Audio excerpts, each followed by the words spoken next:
Et on accueille à présent, sous vos applaudissements, Christophe Aubourg, directeur général de Planète CSCA. Et je vous laisse la parole.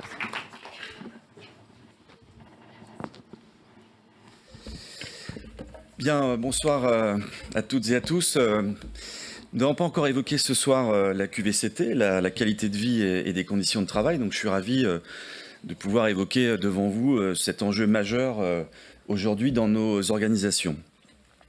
Alors derrière cet acronyme, il est essentiel aujourd'hui de se demander s'il s'agit d'un véritable engagement ou d'un simple élément de communication pour nos organisations. Je voudrais partager avec vous 4 piliers fondamentaux qui, selon moi, doivent structurer une véritable politique de QVCT. Premier pilier, tout d'abord, évidemment, un équilibre, on en a parlé tout à l'heure, entre vie professionnelle et vie personnelle, qui ne doit pas être un privilège, mais une réalité pour tous. Deuxième pilier, des relations professionnelles fondées sur le respect et l'équité, car la performance collective repose avant tout sur des interactions saines et bienveillantes. Troisième pilier, une prise en compte réelle de la santé mentale, qui ne doit pas se limiter à une campagne de sensibilisation durant la semaine annuelle de la QVCT.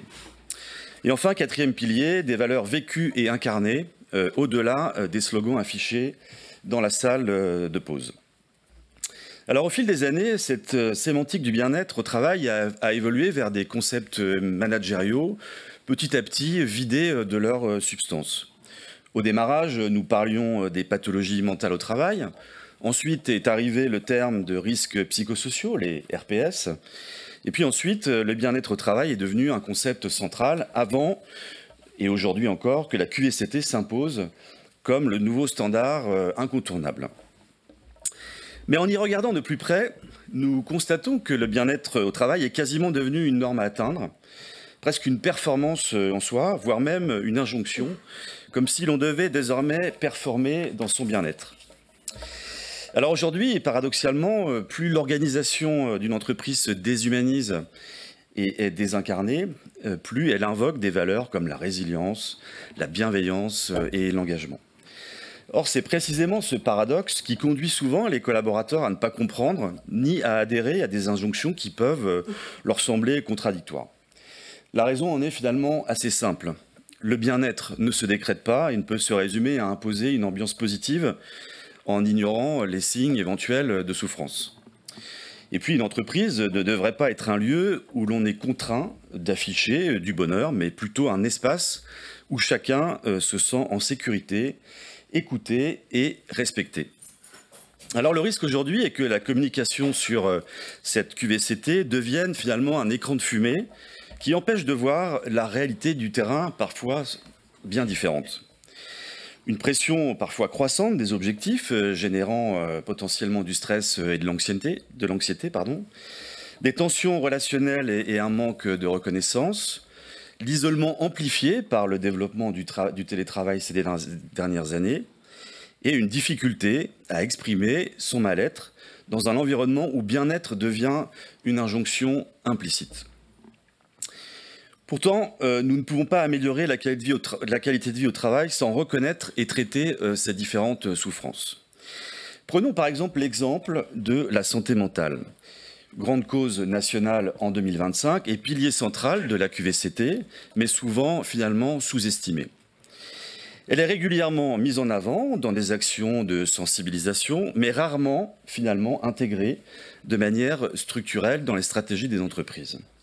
Pourtant, elle est l'une des principales causes aujourd'hui de turnover, d'absentéisme, voire même de burn-out. Alors je suis convaincu qu'un salarié en souffrance n'a pas besoin d'un baby-foot ou d'une table de ping-pong ni d'un after-work. Il a besoin d'écoute, il a besoin de soutien et il a besoin de solutions concrètes. Alors face à ce constat, et alors que nous parlons de défis tels que de grandes démissions ou de désengagement des collaborateurs aujourd'hui, comment faire pour que la QVCT devienne un levier réel de performance pour réengager les collaborateurs plutôt qu'un simple indicateur de RSE ou un outil de communication? Alors je voudrais partager ce soir avec vous quelques pistes de réflexion. Ne réduisons pas tout d'abord la QVCT à des mesures superficielles. La salle de sport, la table de ping-pong, j'en ai parlé, ne remplaceront jamais une vraie politique de prévention et un management bienveillant. Formons évidemment nos managers.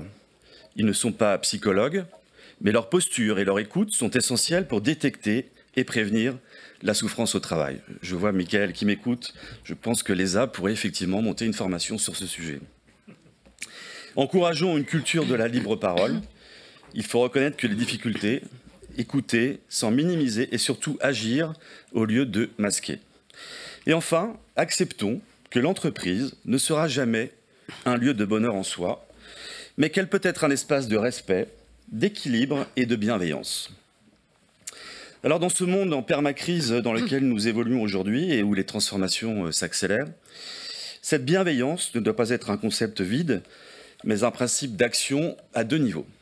Un niveau informel, une bienveillance informelle, qui naît finalement naturellement des liens entre collègues et des solidarités spontanées, et une bienveillance institutionnelle portée par des dirigeants qui instaurent un cadre où chacun se sent en sécurité et respecté. Alors pour conclure, une certitude s'impose. La QVCT ne doit être ni une injonction au bien-être, ni un élément de langage dans une démarche RSE. Elle doit être un engagement concret, incarné, fondé sur une vision humaine et une valeur émancipatrice du travail, rendant le collaborateur moins solidaire et plus solidaire. Plus solitaire, pardon, merci. Moins solitaire, plus solidaire. Et plus solidaire. Moins solidaire, exactement. On y arrive. Alors une entreprise où il fait bon travailler n'est pas celle qui ordonne d'être heureux, nous l'avons évoqué, mais celle qui crée les conditions pour que chacun se sente respecté, écouté et soutenu. Car comme le disait si bien Albert Schweitzer, le bonheur est la seule chose qui se double si on la partage. Et dans l'entreprise, c'est précisément en partageant respect, reconnaissance et engagement que nous pourrons bâtir un environnement de travail où les collaborateurs ne viennent pas juste pour produire, mais aussi pour s'épanouir et grandir. Alors l'année dernière, pour ceux qui étaient présents, j'avais essayé de vous convaincre qu'être courtier sexy était possible en décortiquant le terme sexy. Donc j'ai envie ce soir de rendre ce terme QVCT également plus sexy et finalement de le redéfinir pour que la QVCT soit finalement le questionnement permanent sur nos valeurs pour construire un travail qui a du sens. Je vous remercie. Bravo. Merci beaucoup Christophe. Alors on a évoqué la qualité de vie au travail, peut-être qu'effectivement on entend des injonctions pour être heureux, mais on peut au moins déjà essayer d'aller mieux. Et ça va être le thème de notre prochaine invitée. Merci d'accueillir Anne-Laure Fraga. Avec des applaudissements, merci beaucoup. On va parler de méditation pleine conscience. Je vous en prie, installez-vous. La pratique de la méditation de pleine conscience, c'est un outil fondamental et apparemment assez simple qui permet une meilleure connaissance de soi, de ses capacités. Vous êtes instructrice MBSR, certifiée en méditation de pleine conscience par la faculté de médecine de Bruxelles en Belgique. Vous intervenez en entreprise, vous êtes experte en réduction du stress et intelligence émotionnelle. Racontez-nous un peu ce métier, ce que vous faites. D'accord, merci beaucoup déjà de l'invitation et de me permettre de parler de méditation ici. C'est vrai que moi je vais vous parler de mindset, de QVCT effectivement, mais aussi de performance et comment faire conjuguer finalement la performance et l'humanité. Au service du sens, au service de tout ce que vient de décrire Monsieur Christophe Aubourg, que je remercie pour son intervention. Ça tombe sous le sens. Oui, mais c'est bien de le rappeler. Oui, mais c'est vrai que je suis contente d'intervenir après vous parce que je trouve qu'il y a une certaine continuité dans les propos, vous allez vous en rendre compte. Alors la pleine conscience, c'est quoi? C'est d'abord, on pourrait dire peut-être un entraînement de l'esprit. Alors, c'est quoi un entraînement de l'esprit? Comme on peut entraîner son corps à l'activité physique, tout simplement. Ici, on va muscler notre cerveau. Et les images IRM le montrent clairement. On va le muscler à quoi? On va le muscler à plus de présence, à plus d'attention, à plus de concentration. Mais aussi, et c'est un peu le pendant de tout ça, à moins de dispersion, à moins de se faire happer par les notifications, par les injonctions, effectivement, parfois contradictoires des uns et des autres. À toutes les sollicitations, finalement, dont on peut être un peu victime au quotidien, y compris... avec les téléphones, déjà, c'est un sujet. Ouais. Je parle souvent de boules à neige. Je ne sais pas si vous voyez les boules à neige avec une tour Eiffel dedans ou une licorne arc-en-ciel. Je prends souvent cet exemple de dire finalement on est tous un peu des boules à neige dans nos quotidiens où on passe notre temps un peu avec plein de neige comme ça autour de nous. Et quand on arrive à se poser un petit peu, quand on arrive à prendre conscience, de pleine conscience, c'est pas pour rien, quand on essaye d'acquérir un peu de qualité de présence, quand on se pose, la neige retombe et finalement tout s'éclaircit. On acquiert en fait petit à petit une clarté et de plus en plus de capacité de discernement. Alors, j'ai parlé d'un entraînement de l'esprit. Oui. Je pourrais aussi définir la pleine conscience comme une hygiène de l'esprit. Alors ça veut dire quoi? On a tous été éduqués en général, en tout cas, à nous laver les dents tous les matins ou à prendre une douche le matin. Mais par contre, faire un peu le tri dans tout ce qui se passe dans notre mental et ce vagabondage de l'esprit qui est quand même assez phénoménal, ça on ne nous a pas appris. Et ça, vous le faites, vous apprenez aux gens à... C'est ça. En fait, la pleine conscience permet de s'entraîner à revenir dans le moment présent. Alors, ça peut paraître un peu étonnant face à des assureurs de dire ça, puisque par essence, l'assurance, on est dans l'anticipation, on est dans le prévisionnel, on est dans prévoir le pire. Et moi, j'arrive avec mes gros sabots en vous disant, finalement, on n'est pas à l'abri que ça se passe bien. Et en plus, je vais vous proposer d'être vraiment présent, mais pas être présent pour être présent. Tout d'un coup, je veux faire de la méditation et puis voilà, j'ai pensé à rien. C'est vraiment à l'inverse de tout ça. C'est plutôt être présent pour pouvoir agir de façon focus sur ce qui est l'essentiel dans mon métier, l'essentiel dans mon quotidien, l'essentiel dans la performance que je veux mettre en place avec mes collaborateurs. Parce qu'il y a des applications concrètes. Vous avez une formation d'économiste. Et donc, au-delà des bénéfices individuels, vous dites souvent aux entreprises, je vais vous faire gagner de l'argent. Au-delà de cette formule, vous vous inscrivez vraiment dans un bénéfice collectif, efficacité, productivité. Alors, c'est vrai que ça peut paraître un peu comme ça provocateur. J'arrive, je vais vous faire de la méditation de pleine conscience. En même temps, je vais vous faire gagner de l'argent. Bon, elle est gentille celle-là, mais quand même, on va arrêter le délire. Surtout face à des assureurs, encore une fois. Je ne vais pas vous apprendre quand même non plus votre métier.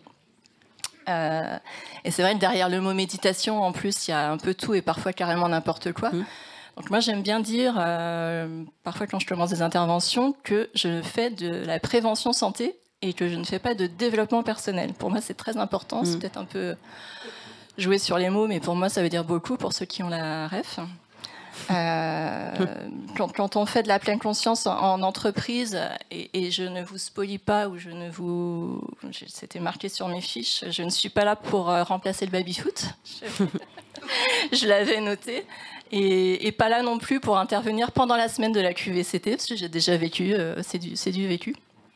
Entre midi et 2, parce qu'il ne faut quand même pas trop que les collaborateurs soient dispersés par rapport à ce qu'ils avaient à en faire dans leur journée.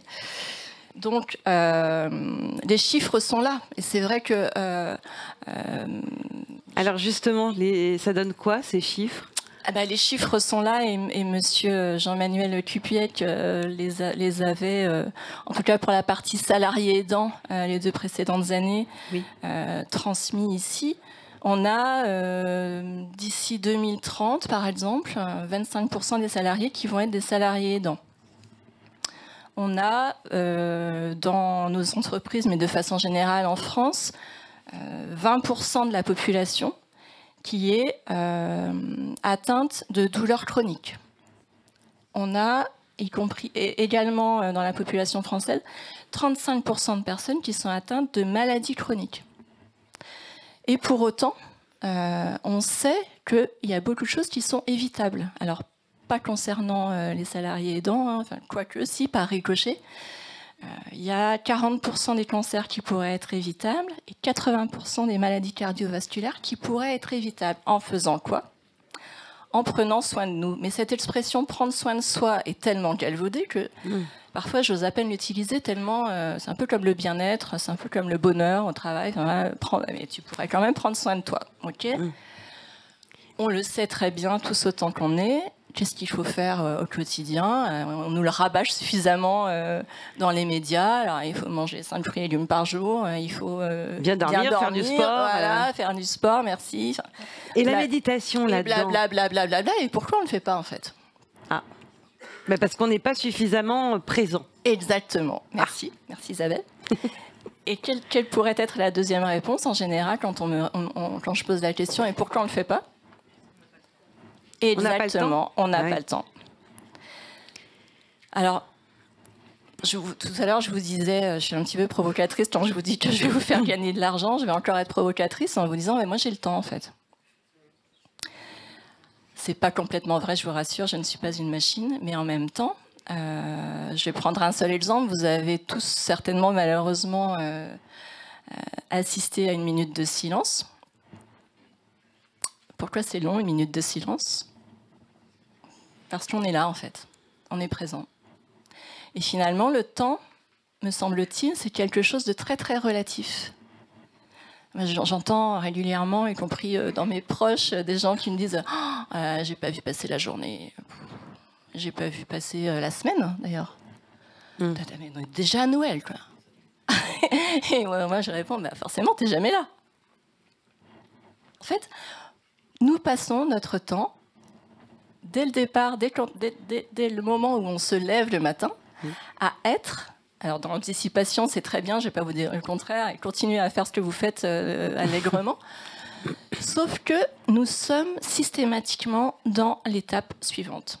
Sous la douche, on est déjà au rendez-vous de 9h. Rendez-vous de 9h, parfois on n'écoute pas du tout la personne qu'on a en face de soi, parce qu'en fait, on est déjà en train de préparer le rendez-vous de 10h dans la tête. Et comme ça, en fait, on passe notre temps dans la journée, dans l'étape suivante. Et ça, c'est complètement épuisant. Et donc, vous intervenez pour nous apprendre. Finalement, ça nous fait gagner du temps de... Ça nous fait gagner du temps énormément. Quand on arrête, en fait, de vouloir intervenir sur des choses sur lesquelles nous n'avons pas de prise et que nous mettons notre énergie avec clarté et discernement sur plutôt ce qui est essentiel et ce sur quoi nous avons des prises, et ben forcément que ça fait avancer le schmilblick beaucoup plus rapidement. Et puis aussi, au-delà de l'individuel, de la personne en elle-même qui va gagner en réduction du stress, qui va gagner en réduction de son anxiété, qui va gagner en intelligence émotionnelle, on a un impact considérable en fait sur le collectif de travail. Puisque finalement, tous les termes que vous avez employés, Monsieur Aubourg, c'est exactement ça en fait. Je ne sais pas si vous faites de la pleine conscience, mais franchement, je suis prête à dire faire une formation à l'ESA, je ne sais pas comment ça se dit. Ouais. Mais excusez-moi, j'ai un petit chat dans la gorge. On est sur finalement des salariés qui petit à petit vont se sentir en sécurité. Vous avez aussi employé le mot en sécurité. Pourquoi? Parce que avec beaucoup d'écoute et de bienveillance, il y a un certain apaisement finalement. Donc vous recommandez au RH de faire appel Complètement. Mais... merci. Ah oui, c'est sympa adorable. Ça. Voilà, la bienveillance en action. Adorable, merci beaucoup. Merci beaucoup. Quand on gagne en écoute, quand on gagne en empathie dans une équipe, on gagne en confiance. On gagne en confiance en soi, on gagne en confiance en l'autre, dans la hiérarchie. On acquiert finalement petit à petit un sentiment de sécurité qui va nous permettre d'avancer complètement. Qui va nous permettre d'avancer, qui va nous permettre d'être force de proposition, d'avoir une capacité de créativité beaucoup plus importante parce que on a cette possibilité qui nous est offerte, on nous autorise en fait à être vraiment tel que l'on est au sein d'une équipe dans laquelle on se sent bien, Ça permet un apaisement considérable et ça permet une performance qui est complètement décuplée dans les équipes. Donc, Bon alors pardonnez-moi, mais alors là moi je suis toujours dans l'anticipation parce que je vois le chrono qui tourne. Peut-être pour conclure, qu'est-ce que vous diriez de l'importance fondamentale de cet apprentissage, ou peut-être nous donner un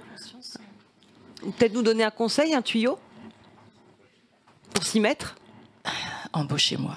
Je viens dans vos entreprises vous apprendre à la pleine conscience. Non, mais vraiment. Alors, pas en tant que salarié, en tant que prestataire. Non, mais vraiment.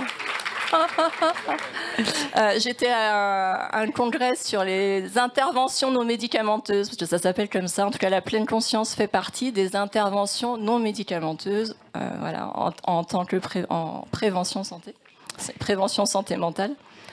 Il y avait un neurologue, mais éminent au niveau mondial, qui parlait de la pleine conscience et qui disait « On ne peut plus dire « je n'y crois pas ». Il y a tellement maintenant d'études scientifiques qui démontrent les bienfaits qu'on ne peut plus dire « je n'y crois pas ». Donc maintenant, il faut s'y mettre. Et ben voilà, le message est passé. Merci beaucoup Anne-Laure Fraga, merci infiniment. Ah oui, c'est vrai que là, on fait salle comble. Donc, pour ceux qui n'ont pas de place, il reste encore voilà, quelques sièges libres pour ceux qui sont encore debout au fond de la salle. Je vous propose maintenant un témoignage sur le sujet de, tiens, on en a parlé tout à l'heure, de l'inclusion, c'est important.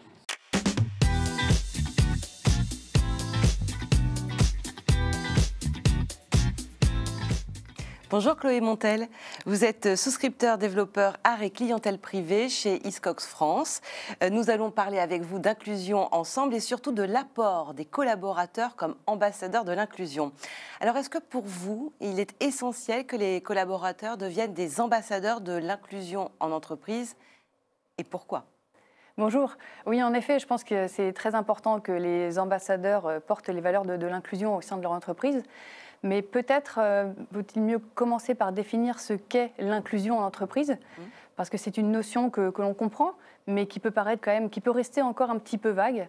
Donc moi, je pense que l'inclusion en entreprise, elle fait vraiment référence à la valorisation de tous les collaborateurs, quel que soit leur profil, quel que soit leur sexe, quelle que soit leur origine, leur religion, leur orientation sexuelle. Enfin, il y a des tas de critères qui peuvent déterminer l'inclusion.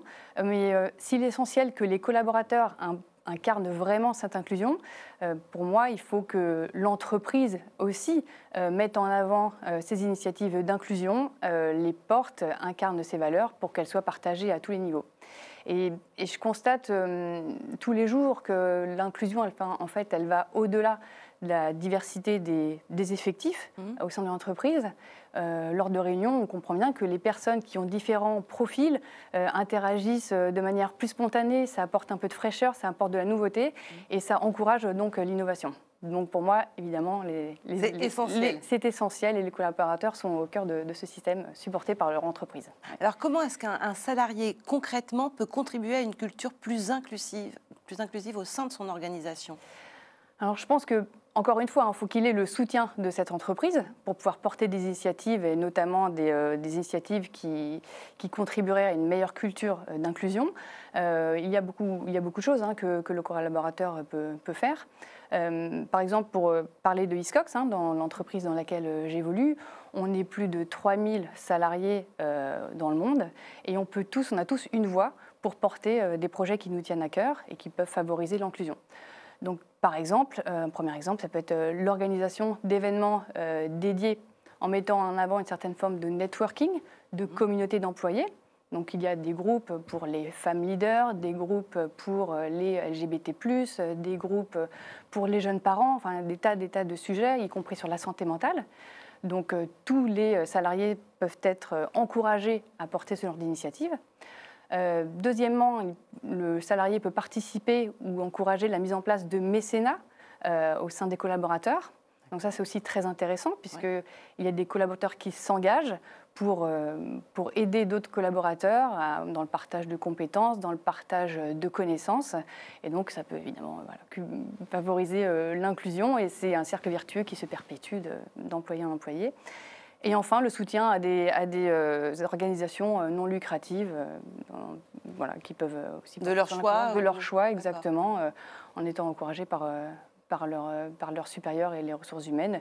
Et par exemple, chez Hiscox, nous, on soutient Entrepreneurs de la Cité, dont je suis ambassadrice. Bah bravo, déjà, de montrer l'exemple aussi. Pouvez-vous partager un exemple concret de l'engagement, où l'engagement de certains collaborateurs a eu vraiment un impact positif sur l'inclusion ? Eh ben justement, ouais, donc ça me permet de préciser ce que j'évoquais juste précédemment, avec l'engagement d'Hiscox auprès d'Entrepreneurs de la Cité. Donc, Entrepreneurs de la Cité, c'est une association à but non lucratif qui lutte contre la précarité des personnes qui auraient été éloignées du marché de l'emploi et qui cherchent à entreprendre pour retrouver une activité. Et donc, Hiscox, au sein de son entreprise, donc 4 ambassadeurs dont je fais partie, qui nous engageons au quotidien auprès d'Entrepreneurs de la Cité pour faire des formations auprès des associations d'aide à la création d'entreprises. On fait également des formations, des webinars. Et Hiscox a développé des produits dédiés pour ces entrepreneurs-là à tarif solidaire. C'est un engagement dont on est très fiers. Et Entrepreneurs de la Cité, c'est des milliers d'entrepreneurs qui sont accompagnés à peu près 3 000, tous les ans. vous m'avez dit. Oui, 3 000, qui ont plus de 3 000 bien plus que ça, d'accord, génial.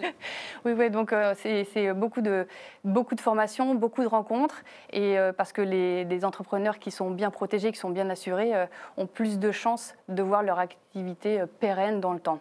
Et l'assurance est souvent un sujet qui n'est pas vraiment, n'ont pas vraiment connaissance et qui ne les intéresse pas de prime abord. Donc c'est à nous de prêcher la bonne parole et c'est notre quotidien. Donc très concrètement, voilà, on s'engage auprès d'eux.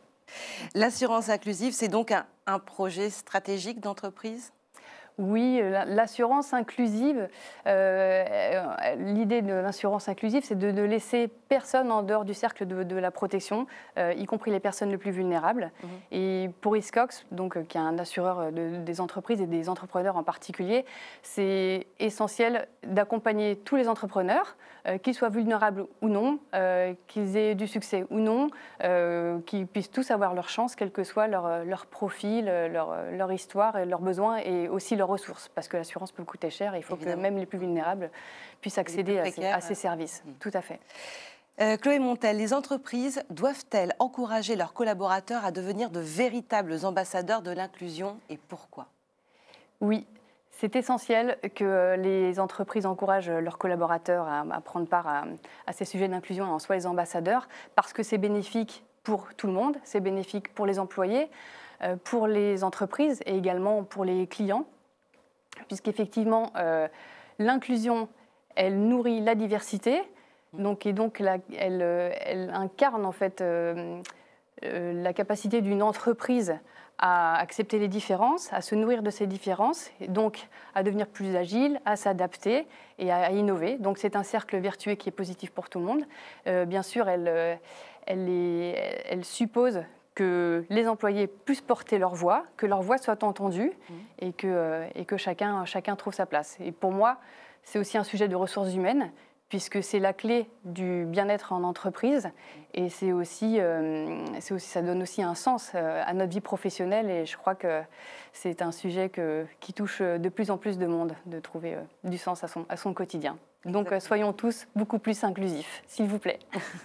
Merci beaucoup Chloé. Merci. Pour nous accompagner dans la présentation des prochains palmarès, merci d'accueillir Isabelle Monin-Lafin, avocate et fondatrice d'Astrée Avocat, et Jean-Luc, évidemment, qui nous rejoint également. Bonsoir Isabelle, ça va ? Isabelle. Oui, alors je vous laisse prendre le micro. Oui, merci Isabelle. Alors Jean-Luc, qu'est-ce qu'on dit ? On dit qu'on fait court, hein ? On dit qu'on fait court. Moi, je crois que j'interviens dans les talents depuis la 3e année et l'intérêt que j'y avais vu et surtout la sollicitation que j'avais faite auprès d'Emmanuel et Jean-Luc, c'était vraiment de valoriser les fonctions qui me sont chères, qui sont les fonctions effectivement support, juridique, conformité, technique. Et vraiment, l'idée, c'était vraiment ça aujourd'hui. Et voilà, c'est fait. On est comblé. On est comblé. On a mis en avant pas simplement des fonctions de direction, des fonctions commerciales qui sont effectivement mises en avant, des fonctions des personnes qui sont sur le terrain, mais plutôt des personnes qui sont dans l'entreprise et puis qui facilitent les choses. On a parlé plusieurs années de ces sujets. Voilà, et je suis ravie d'accompagner toujours les talents parce que cette année, on a encore de très, très, très beaux talents dans ce domaine. Et on est ravis de vous avoir. Ben voilà. Alors, justement, on passe au palmarès juridique, conformité, compliance et administratif. Jean-Luc a perdu quelque chose. J'ai perdu mon micro, mais c'est pas grave. Mais on a quand même la liste, Jean-Luc. Voilà, il y en a toujours un micro en stock. Merci. Oui, on va voir les talents juridiques, conformité, compliance, administratif. Voilà, vous les découvrez à l'instant. On peut les applaudir. On peut les féliciter. Et les inviter à nous rejoindre. Bah oui. Est-ce qu'il y a quelques talents qui sont présents? J'ai vu Sandrine, j'ai vu Gabrielle. Mariette, Mélodie, Sandrine. J'ai vu Stéphanie. Félix, Gabrielle. Stéphanie, Maude. Bonjour, mesdames. Prenez place au centre. Bravo, on peut vous applaudir. Félicitations.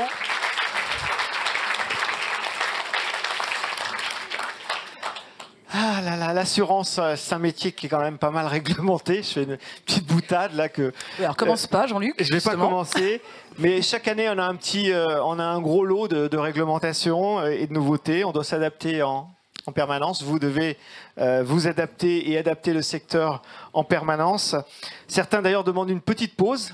Je ne sais pas si vous partagez ce diagnostic, une petite pause réglementaire. Pourtant. La conformité dans les entreprises, c'est un peu comme la ceinture de sécurité. Pour chacun d'entre nous, dans une voiture, ça doit devenir un geste simple de tous les jours, pour tous. Est-ce que vous partagez ce point de vue? Qui veut répondre? J'ai le micro. Allez, Gabrielle. Est-ce que c'est un geste simple dans l'entreprise? Est-ce que tout le monde est concerné par l'activité réglementaire et les contraintes, entre guillemets, de conformité? Alors oui, tout le monde est concerné et il le faut, il ne faut jamais l'oublier. On s'est parlé il n'y a pas longtemps ensemble, Jean-Luc et Isabelle, on a fait une web TV sur le KYC. La connaissance client, l'éthique, la probité, la qualité de l'analyse juridique, la qualité de sa gouvernance qui contribue à la RSE, c'est vraiment clé dans nos métiers, disons de la finance, de l'assurance.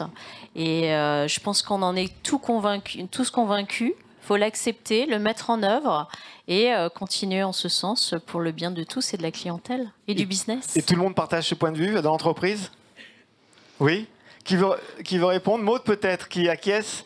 Est-ce que ça ne concerne pas que les départements conformité juridique, ça concerne l'ensemble de l'entreprise? Oui, je pense que ça fait vraiment partie du mouvement assez récent où effectivement, par l'organisation des entreprises, c'était des directions créées pour faire de la conformité, pour faire du juridique. Et en fait, c'est vrai que le message et la lame de fond, effectivement, de toutes ces réglementations, c'est de bien faire comprendre que chacun a un rôle à tenir et que ce n'est pas l'affaire de quelques-uns. Voilà. Donc oui, je partage totalement. Et puis, la conformité que j'incarne, c'est aussi un métier de prévention. Prévention des risques, ça en fait partie, pour répondre à ta ceinture de sécurité. La ceinture de sécurité qu'on doit mettre tous les jours. Merci, bravo à tous. On peut vous applaudir. Félicitations. Pardon. Bravo. Vous pouvez mettre la casquette ou pas, si ça vous décoiffe, si vous n'aimez pas, c'est pas grave. L'essentiel est de l'avoir, vous l'utiliserez après. Oui, mais c'est sympa, ça fait une belle photo. Un tournoi de pétanque, je ne sais pas ce que vous voulez. Bravo et merci encore. Et on en vient maintenant au palmarès risque technique finance, Jean-Luc. Voilà. Oui, donc encore un nouveau palmarès. Donc on va découvrir que vous allez découvrir voilà, à l'instant. On parle de risque, on parle de technique, on parle de finance. Voilà, et si nous avons quelques talents de l'assurance 2025 ici présents, on serait ravis de les accueillir. Bravo, félicitations. Mettez-vous devant. Installez-vous. Alors, là, une majorité d'hommes quand même sur ce palmarès. Hein, vous vous sentez un peu seul, non? Toujours. C'est toujours le cas? C'est une caractéristique de votre métier? C'est purement masculin? Moi, j'ai une petite question à poser. Qui veut répondre? Si ça dépend de la question. Mais moi, je voudrais. Alors, ça dépend de la personne qui répond. Et voilà. Allez, voilà. Bah voilà. On est en 2025, ça ne vous a pas échappé.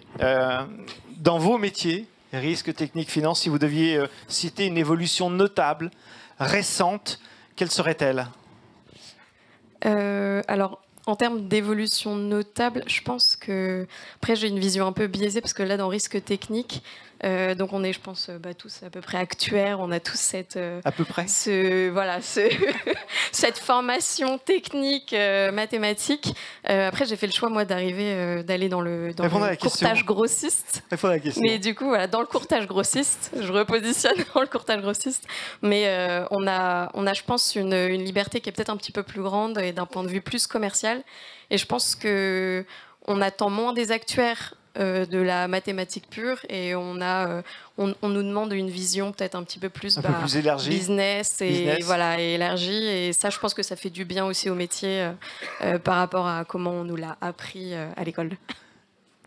Qui veut compléter? Pierre, peut-être, non ou quelqu'un d'autre? Moi, je veux bien. D'accord. Donc, Benjamin Mangel de chez Stoic. Moi, je vais un petit peu dans un sens différent de ce qui a été dit tout à l'heure. On place l'humain au cœur de l'assurance, et je pense qu'on a bien raison. On se mettait un petit peu en opposition des évolutions technologiques, en remontant le point de cette présence dans les médias. Je pense qu'on ne peut pas omettre l'évolution des risques qu'on est en train de vivre collectivement. On est dans une révolution technologique. Je le vois de très près, puisque je suis en charge de la souscription cyber chez Stoic. Et donc, c'est le cœur de ce qu'on fait. Mais ces risques technologiques et ces évolutions qu'on est en train de vivre, je pense qu'elles ont une dimension beaucoup plus importante que la seule ligne cyber. Je pense qu'elles impactent beaucoup d'autres lignes de business. On arrive sur des enjeux, des croisements de garanties et des créations de trous ou d'overlap entre les contrats. Et donc, je trouve ça intéressant de mettre justement la technologie et ces évolutions du risque au cœur de nos préoccupations collectives, tant dans notre compréhension des enjeux que dans les solutions qu'on peut y apporter d'un point de vue technologique. Voilà.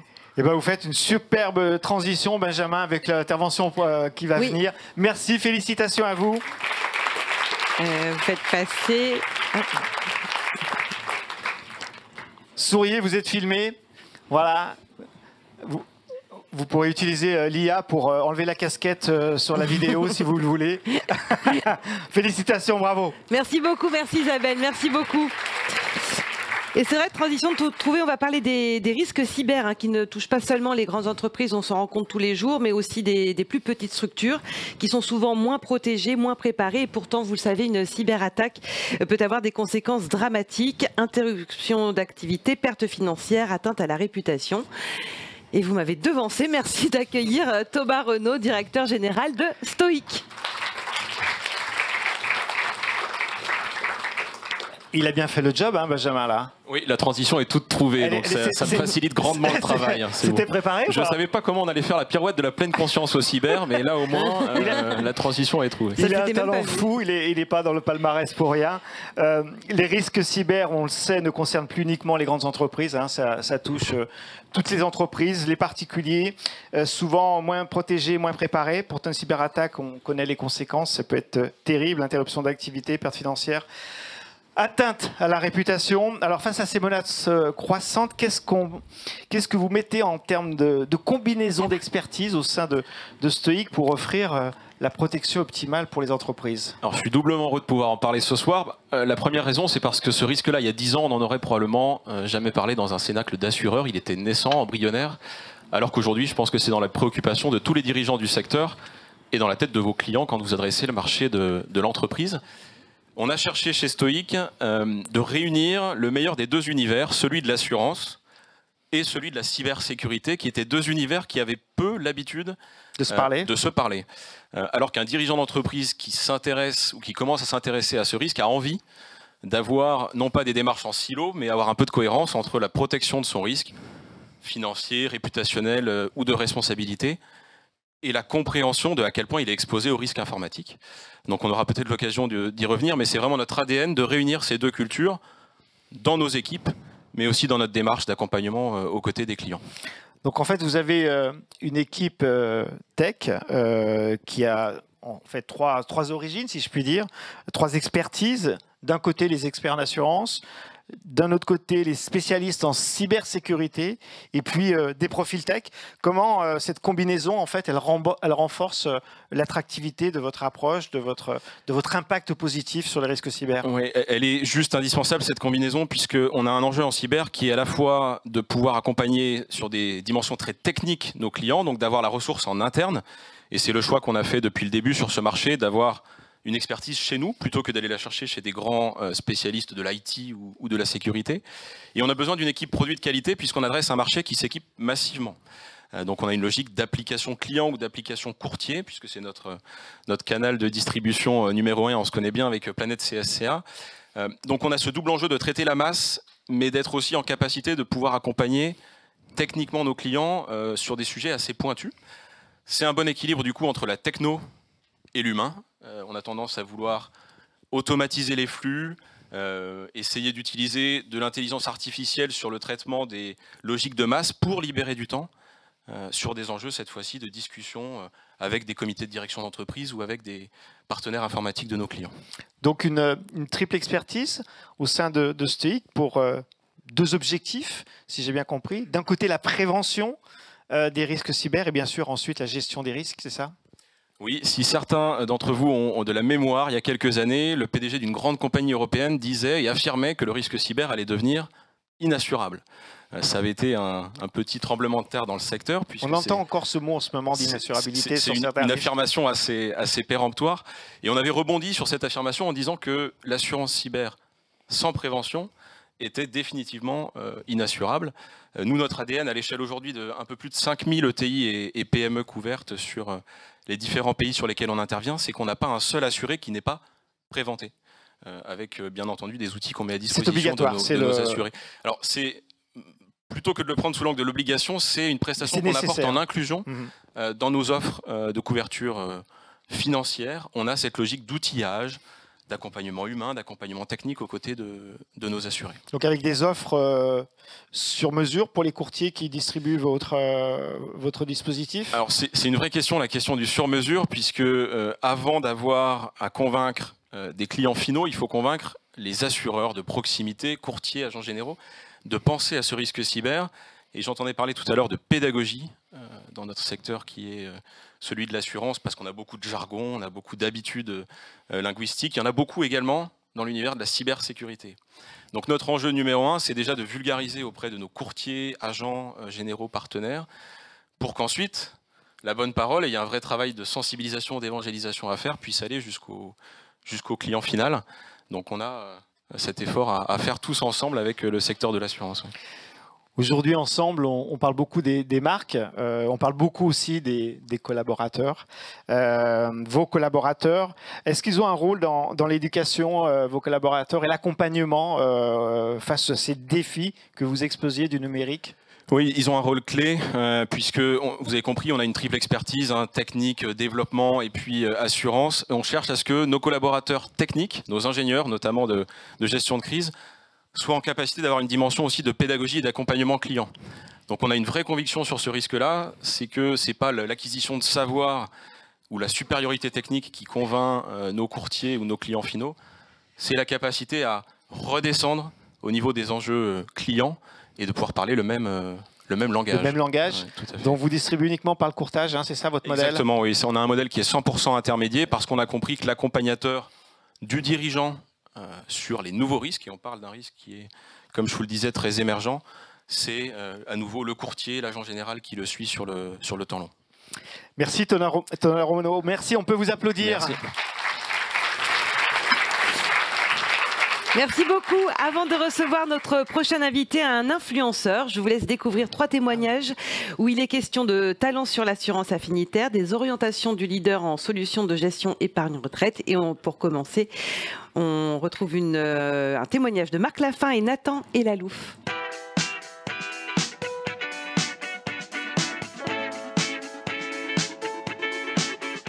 Bonjour à tous les deux, merci d'être là. Marc Lafin, vous êtes responsable pédagogique Astrée Faculté et Nathan Elalou, vous êtes responsable commercial Astrée Faculté. Ensemble, tous les trois, on va parler montée en compétences juridiques et conformité. Alors Marc, face au tsunami réglementaire et au renforcement des contrôles des instances, comment Astrée Faculté accompagne les entreprises dans la montée en compétences juridiques et conformité des collaborateurs ?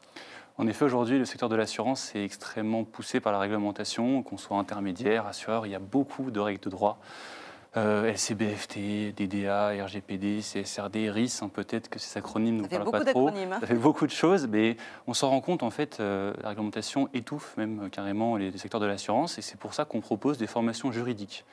Alors, 2 points, en fin de compte, ici, nous, on essaye de synthétiser la réglementation et avoir une approche opérationnelle. On vous donne clairement les clés, donc ce qu'il faut faire et comment est-ce qu'il faut le faire.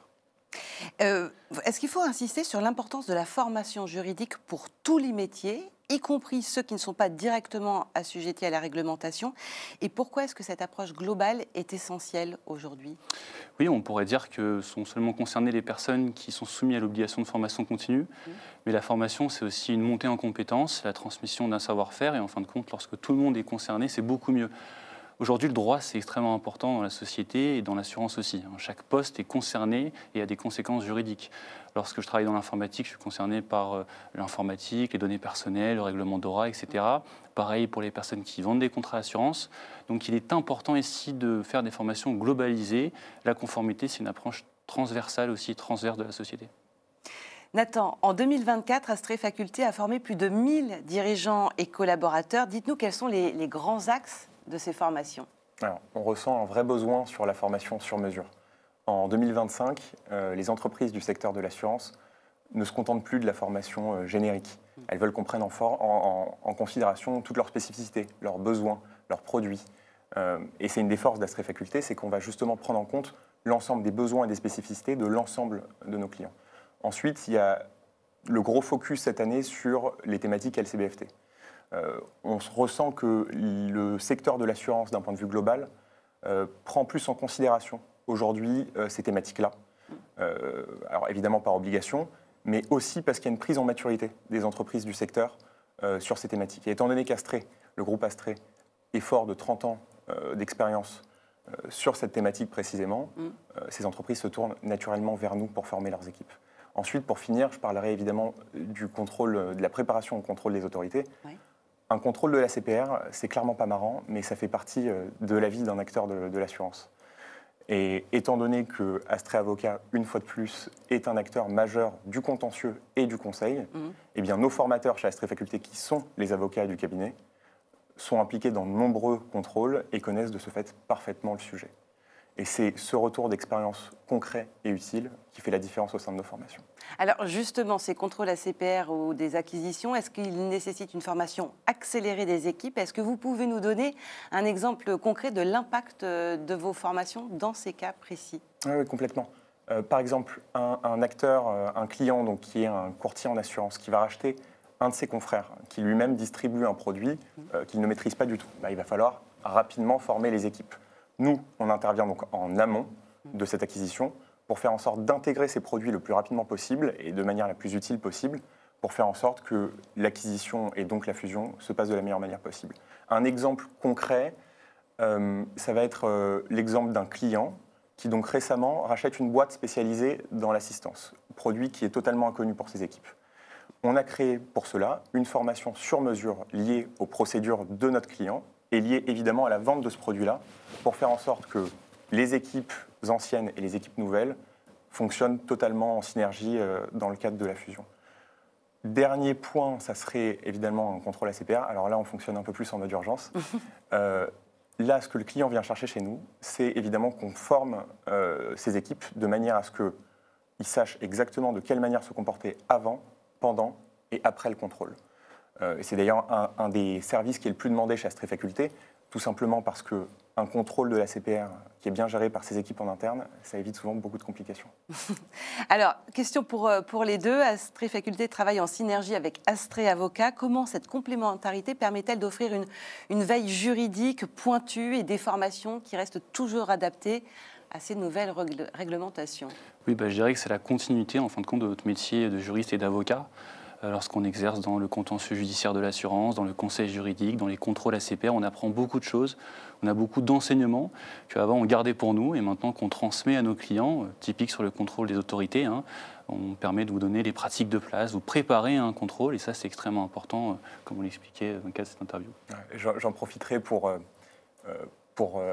m'adresser aux personnes qui nous écoutent pour leur dire de venir visiter notre site astrefaculté.fr, ne serait-ce que pour télécharger notre catalogue de formation 2025 et puis de nous contacter, Marc et moi. On se ferait un plaisir d'échanger avec vous sur vos besoins en DDA et potentiellement de vous créer votre propre module sur mesure, un plan adapté à vos besoins. Le but étant tout simplement, évidemment, de respecter votre obligation de formation DDA, mais aussi de mettre en avant un plan d'augmentation des compétences de vos équipes avec des formations utiles et concrètes.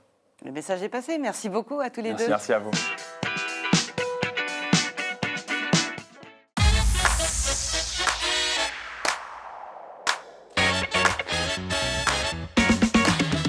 Bonjour Patrick Raffort, vous êtes président de la FG2A. Nous allons parler assurance affinitaire et surtout de quel talent a-t-on besoin pour un marché en plein essor. Alors, l'assurance affinitaire se développe et dans ce contexte, on voudrait savoir quelles sont les compétences et les talents dont on a besoin pour ce marché. Bonjour Isabelle. Alors c'est une bonne question, c'est vrai que l'assurance affinitaire se développe bien. Donc je rappelle quand même que l'assurance affinitaire c'est quand même très connecté aux nouveaux usages, aux nouveaux besoins. Et donc, c'est quelque chose qui est quand même très, très dans l'air du temps et qui accompagne, en fin de compte, beaucoup de nouveaux usages. Alors, effectivement, tout ce qui est intelligence artificielle va modifier sans doute les compétences, les talents nécessaires pour accompagner le développement de l'affinitaire. Alors, nous avons, disons, tout le socle déjà commun, les techniciens existent déjà, et puis on voit que la chaîne de valeur, que ce soit dans la conception, que ce soit dans la gestion des produits, que ce soit dans la gestion des sinistres, que ce soit aussi dans la relation client, va être modifiée par l'intelligence artificielle, puisque il va y avoir beaucoup plus de data disponibles, des tâches répétitives qui vont donc être prises en charge par l'intelligence artificielle. Et donc, les talents vont devoir s'organiser autour de ces deux pôles, la partie un peu historique sur les techniques d'assurance classiques et affinitaires et les nouvelles technologies. Si on se focus un peu plus sur la technologie, l'intelligence artificielle par exemple, comment est-ce que vous voyez l'évolution des métiers via l'IA ? Alors l'évolution, donc comme je disais, donc toute la partie de socle technique va demeurer, et après il va falloir apprendre à intégrer dans nos process de réflexion, dans nos process de conception, de gestion, l'IA. Donc ça veut dire sans doute se compléter ces formations sur la gestion de la data. Elles sont bien adaptées là, les formations ? Alors les formations actuellement, elles sont adaptées à ce qui se passe aujourd'hui et elles commencent à intégrer de façon assez précise les nouvelles technologies, notamment l'IA. Il faut distinguer quand même deux éléments. La partie formation initiale, où là, beaucoup d'organismes de formation intègrent de façon je dirais, complètement intégrée dans le cycle complet des étudiants. C'est-à-dire que dès le début jusqu'à la fin, ils sont accompagnés dans une sorte de binôme qui serait à la fois l'intelligence artificielle et le socle traditionnel, qu'il faut distinguer de la formation continue. La formation continue, ce qu'on voit, c'est une sorte de clivage entre les grandes entreprises qui ont les moyens à la fois de développer de l'IA, ce qui coûte quand même très cher, et la formation de leurs collaborateurs. Et il faut le distinguer de structures beaucoup plus petites qui ont plus de mal à rentrer dans l'IA et encore plus de mal, bien évidemment, à former leurs collaborateurs. Et je pense que ça, à terme, ça va générer sans doute une forme de concurrence qui va être difficile à rattraper pour certains acteurs. Et la chaîne de valeur va complètement évoluer. Alors la chaîne de valeur évolue effectivement parce que, en fin de compte, on constate que ça va accélérer énormément les choses. Les tâches, on parle souvent des tâches répétitives en disant que les tâches répétitives seront prises par les bots, par l'IA, c'est certain. Mais même plus loin que ça, c'est qu'on aura la possibilité d'avoir accès à une masse de données énorme, traitée hyper rapidement et qui donnera donc pour ceux qui arriveront à les analyser, et ça on parlera peut-être de ça au niveau des talents, qui donnera donc une source d'information très importante permettant d'adapter de nouveaux produits, permettant d'aller beaucoup plus vite. Et aussi sur la partie gestion des contrats, du coup là aussi ça ira beaucoup plus vite, on peut traiter les mails automatiquement, on peut répondre aux clients de façon très rapide. Et on a aussi cette masse de données sur les remarques, les observations, les critiques, les réclamations des clients qui remontent et qu'on peut traiter et donc permettre ainsi de faire évoluer les produits. Le rôle d'une fédération, c'est aussi évidemment de se projeter. Quels sont les éléments d'évolution ou d'attention spécifiques liés à l'IA? Alors, nous, notre rôle, il est effectivement à la fois d'intégrer ces nouveautés, même si l'IA n'est pas forcément une nouveauté, mais d'intégrer de nouveaux concepts, de nouveaux process, et on les intègre de différentes façons. Alors déjà, nous, en tant que fédération, on a la chance d'avoir 5 collèges, je le rappelle, assureurs, assisteurs, courtiers, sociétés de services et distributeurs. Et dans le cas des sociétés de services, nous avons des sociétés spécialisées en RH, et nous avons créé des ateliers qui permettent justement d'identifier les besoins à venir des différentes entreprises, différents secteurs, et donc bien évidemment les talents et les compétences nécessaires pour cela. Et donc l'IA est intégrée dans ce genre de choses. Et ce qui est intéressant, c'est d'avoir ces deux populations. À la fois, on doit regarder de très près ce que les jeunes générations sont susceptibles d'apporter donc à l'assurance, et plus particulièrement à l'assurance affinitaire, et ce que apportent aussi ce qu'on appelle les seniors, les plus de 45, voilà, qui eux ont une expertise technique, qui ont une expérience produit assez importante et qui ont un rôle à jouer assez important aussi. Pourquoi ? Parce que je pense que les deux vont devoir se retrouver. À un moment donné, les jeunes vont impulser des connaissances qu'ils ont sur la notion de réseaux sociaux, sur l'IA qu'ils utilisent. Mais ils sont nés avec. Hein. Ils sont nés avec. Le côté aussi un peu gamer. C'est que, quelque part, c'est pour ça aussi que c'est intéressant, c'est qu'ils vont avoir, en fin de compte, cette envie d'aller dans des secteurs où on va mélanger un peu l'IA, le côté un peu ludique et la technicité. Surtout dans l'affinitaire où on a cette vision très large, en fin de compte, des produits. Et les seniors, rapidement, les seniors, en fin de compte, eux, vont accompagner et vont aussi être là pour superviser l'IA. Comme vous le savez, c'est une obligation. Ils vont superviser l'IA et ils vont aussi apporter un certain nombre d'éléments qui sont liés à leur parcours. Oui, avec un peu de recul. Exactement. C'est important. Comment une fédération peut rendre un secteur plus attractif pour attirer des talents et plus particulièrement sur l'assurance affinitaire ? Je crois que c'est l'ouverture, c'est le fait d'expliquer aux différentes personnes susceptibles d'intégrer l'assurance, qu'ils soient jeunes, moins jeunes ou même plus âgés, de leur expliquer ce que l'on fait, comment on le fait, et leur donner en fin de compte l'envie d'aller justement plus loin. Et ce qui est intéressant, c'est que l'affinitaire, c'est à la fois, on suit de nouveaux courants, on doit être attentif à ce qui se passe dans la vie des gens, donc des plus jeunes, des moins jeunes, mais souvent des plus jeunes, parce que c'est eux qui poussent un peu tout ça.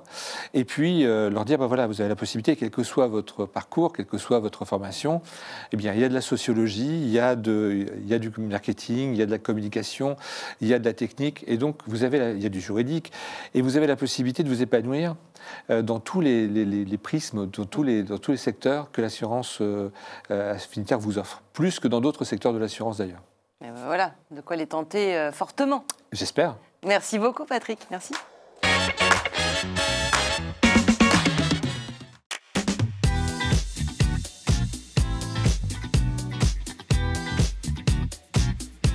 Bonjour Christian Fettig, merci de votre présence. Vous êtes directeur général de PAC Solutions. PAC Solutions est une société gardoise de services aux compagnies d'assurance, mutuelles, institutions de prévoyance. Votre métier est la gestion de portefeuille de produits de prévoyance et d'assurance. Il y a quelques années, Christian, certains parlaient de la probable disparition de la gestion. Aujourd'hui, vous incarnez une dynamique de marché performante et concrète. Et nous parlons désormais, en 2025, de gestion augmentée, de gestionnaire augmenté au service du client. Votre actualité au sein de PAC Solutions a été très très riche. Ces derniers mois, vous avez beaucoup communiqué sur votre développement commercial et sur vos engagements. C'est vrai, c'est vrai. On a encore beaucoup conforté en 2024 notre positionnement de leader en matière de solutions à épargne retraite. Il faut savoir que PAC Solutions aujourd'hui, c'est quasiment 2 millions de personnes que nous gérons et que nous servons. Pour mémoire, chez PAC Solutions, nous avons 3 offres. La première, c'est la délégation de gestion, c'est-à-dire que nous gérons avec nos propres gestionnaires sur notre propre système d'information qui s'appelle Suite Épargne. Okay. Puis vous avez l'édition logicielle, c'est-à-dire que nous exposons notre système d'information chez nos clients qui gèrent avec leurs propres gestionnaires. Et puis, troisièmement, la gestion externalisée, c'est-à-dire avec nos propres gestionnaires, nous gérons sur les outils de nos clients, assureurs, mutuelles, etc. Et en 2024, notre croissance va être de l'ordre d'à peu près 10%, poussée par l'ensemble de ces 3 segments, et peut-être plus particulièrement encore par la gestion externalisée cette année. Notre proposition de valeur principale reste que, en matière d'épargne retraite, nous sommes capables d'adresser la totalité des processus clients. C'est-à-dire que nous gérons la phase de capitalisation, on gère la phase de rente, mais au-delà de ça, dans l'écosystème, nous savons aussi créer des fronts clients, des web services. On sait aussi répondre aux clients au téléphone, répondre aux intermédiaires, etc. On sait embrasser la totalité de la chaîne de valeur. Et ça, c'est une vraie proposition de valeur de Pack Solutions qui fait la différence. Et quand vous nous interrogez, Jean-Luc, sur nos actualités de cette année, je dirais aussi que nous avons 3 fiertés, je dirais. La première, c'est notre positionnement. Il y a une enquête récente a montré que parmi les acteurs du marché de l'épargne retraite, c'est-à-dire les assureurs, les banques assureurs, mutuelles, institutions de prévoyance, eh bien parmi les 15 plus gros acteurs, 12 sont clients de Pack Solutions. Donc ça, c'est une vraie fierté. Une deuxième fierté, c'est la qualité de service que nous délivrons, et je pense qu'il faut raisonner par la preuve. Nous menons des enquêtes de satisfaction client. Nos clients nous ont noté en 2024 9,1 sur 10 en matière de qualité de service. Et lorsque nous interrogeons les assurés au téléphone, on les interroge chaque semaine, et nous avons systématiquement une note de satisfaction qui est au-delà de 4,7 sur 5 chaque semaine et de façon régulière. Et puis nous sommes fiers de nos équipes. On a encore beaucoup cru cette année. Pack Solutions, ce sont 450 collaborateurs désormais. Spécialisés en épargne retraite. Ce sont des gestionnaires, ce sont des experts informatiques, ce sont des experts de la gestion, engagés et avec de fort belles valeurs. On est d'ailleurs certifié Choose My Company. Là, je vous ai parlé de Pack Solutions. Il faut avoir en tête aussi, en termes d'actualité, que Pack Solutions a une petite sœur qui se trouve au Luxembourg, qui fait à peu près le même métier, pour lequel nous gérons des portefeuilles de droit luxembourgeois en vie individuelle. Et on est très content parce que nous avons donné un nouvel élan à cette filiale grâce à la nouvelle réglementation sur le KYC au Luxembourg, exactement, pour lequel nous avons deux assureurs luxembourgeois qui ont fait appel à nous pour mener de vastes opérations de remédiation. Donc on est aussi très content de cette actualité. Donc une actualité très importante. Et puis ça va continuer. Hein. Ça va continuer puisque vous organisez à nouveau cette année les rencontres de la gestion. Est-ce que vous pouvez nous dire un petit peu en avant-première les principaux temps forts ou les principaux thèmes de cet événement ? Oui, on a organisé les rencontres de la gestion pour la première fois il y a 2 ans. Donc ça va être cette année la 3e édition. Et c'est vrai qu'on est ravis qu'en si peu de temps, ce soit devenu un événement du monde assurantiel, ouais. Voilà, assez incontournable. Pour la gestion. Exactement, pour les métiers de la gestion. Donc, comme les 2 autres années, et vous en connaissez le principe, Jean-Luc, nous réunirons directeurs généraux, DSI, responsables d'opérations, responsables de gestion, mais aussi des cabinets de conseil. On a l'Observatoire des métiers de France Assureur qui va de nous faire l'amitié d'être parmi nous. Tous intéressés par les enjeux actuels et futurs autour des métiers de la gestion et de la technologie associée. Donc cette année, c'est la 3e édition. Il faut le noter, elle aura lieu donc le 5 juin à Paris. Et les 4 thèmes des tables rondes que nous allons organiser seront un premier thème autour de la qualité de la donnée dans les systèmes d'information. Est-ce que c'est la responsabilité de la gestion? Est-ce que c'est la responsabilité de l'IT? Exactement. Voilà un thème qui est susceptible de faire débat. Un autre thème autour de l'impact environnemental des métiers de la gestion. RSE et gestion, RSE et IT et Green IT, ça ce sera un second thème. Un 3e thème qui va faire débat et qui intéressera, on en est certain, l'assistance, c'est autour de la gestion Made in France. Certains de nos clients tiennent à une gestion qui est purement 100% Made in France. D'autres sont beaucoup plus ouverts à avoir une gestion d'une partie de leurs activités de gestion nearshore, voire offshore.